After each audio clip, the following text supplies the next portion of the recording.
Dear work, we need to talk. To be honest, we've needed to talk for a while, but I've been busy with you. You become very demanding of late. Work, I used to wake up excited to do fun things that came with you. Change the world, getting stuff done, watching, making, breathing art. Now, not so much. Now there's less fun and more stress. More paperwork, less things going smoothly first time round. More plan Bs, Cs, Ds. I wake each day and I say to myself, who do I need to disappoint today? I just can't do everything you demand of me. Is it me? Is it you? Is it both of us? I know I've changed. I'm older. I've got more access requirements. I've got less energy. Is it that? Surely I've gained wisdom and experience, which has offset that. Is it that my job is now more senior and has more responsibility? But you've changed too. You've got more paperwork, more policies, more practices, more procedures, more checking against guidelines, longer terms and conditions, more frequent involvement of specialists from HR, the legal profession, auditors, accountants. This isn't bad. Most of it's about protecting people, ensuring things are done well, properly, legally and above board. These are good things and I welcome them. The problem is there just isn't anyone additional to do that work. It just has to get squeezed in somehow. And the need for that comes from up and down. Up from those we get funding from, and down from our teams and our artists and staff who want unambiguous policies, contracts, procedures. Again, fantastic that people have become so empowered and ask for what they want. But who does the work? It just has to get squeezed in somehow. Work. Where else do you take time that you didn't used to? Well, let's talk about managing staff. When I first used to work for organisations, there were unhelpful limits around how much of myself I could and should bring to work. It was show up and do the job. So as a young mum, I really struggled with childcare, health, managing my first home and more in order to look professional, to not damage my reputation. I had to lean on everyone I know, friends, neighbours, family. I had to work through the night to get stuff done that I couldn't get done during the day. Now for many, not all, but for many, it's not like that anymore. Employees, at least at Unlimited, can talk openly and ask for the adjustments around timing for childcare. They can have disability leave for medical appointments. They can have carers leave, flexi time. They can work from home. We have limited core hours between 11 and 3. Now we have 84% disabled staff, which is brilliant. And it means we have to be really open about this stuff. And our people-centred approach can be liberating. People can show up authentically on any given day, whether in pain, fatigue, or with joy, and they experience no shame or judgment. We try and meet people where they're at, and that benefits everyone with increased knowledge and increased perspectives. And I like to think this means we exploit people less, and they have a better work-life balance as a result. But what's the downside then? Well, it can be a lot for managers to hold. Being in a team where everybody has faced intersectional barriers or are all from marginalised groups of society is different. We come with trauma, pain, hurt, past and present lived experiences. They show up. We can't ignore bias or discrimination or injustice, and that can feel really weighty at times, especially when we're trying to hold staff that we manage. It can also bring moments of joy and release and connection where we feel seen, understood, heard, and with our people. But it means that holding and maintaining emotional wellness is even more important. Yet the deadlines are as they are.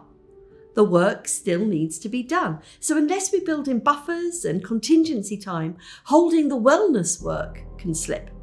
It can get squeezed. Even when we've got additional budgets for freelancers, the work is still there, finding them, briefing them, managing the people to do the work. I feel all of this has really increased. Not just because of staff, but because the world's tipped, and now everything brings so much additional hardship with it. Cost of living, energy crisis, mental health, social care crises, COVID, delays in the NHS, local authorities in crisis, war, conflicts, climate emergency, strikes, religious persecution, homophobia, transphobia, ableism, and more. That's a lot. But oh, work. You've got all that pressure from the top down too. Funders being squeezed, getting less, which gets passed down. Trusts and foundations shrinking. Local authorities disinvesting in the arts. Just at the time that we need more to be better, there's less to go around. We're all suffering from the erosion of the cultural sector as a whole, organisations and artists. And where does that get felt? Well, across the whole team for sure, but directors, leaders and managers are getting this slap direct in the face daily. Make stuff with less, pivot, unproduce, reproduce.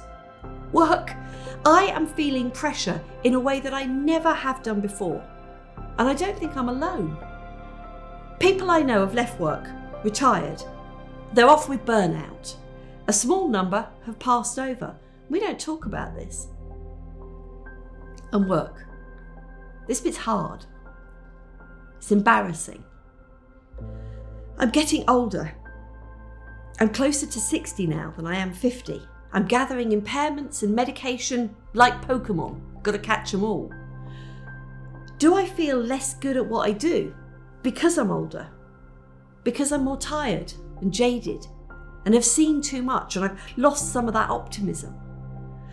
Or because I now need to pass on to someone with fresh ideas and new ways of doing stuff? Am I now simply the wrong person for the job? Work. Oh, work. I found out too late that I'm in an abusive relationship with you.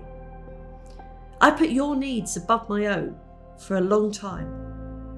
I'm not sure who I am without you.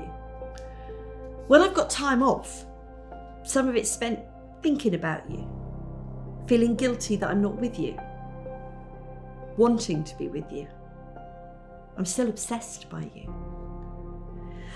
In all jobs, there may be times when those who can need to go above and beyond. That's not a bad thing. But you, work, you job in the arts world, you seduced me into thinking that that was normal and the only way to keep you. Not all of us have an extra mile to give. That doesn't make us bad people. And for you, it's how I must show that I love you. If I can't, then I don't deserve you. Now, given all of that, I still love you and I still want you in my life, but something has to change. Why don't you show me some love back?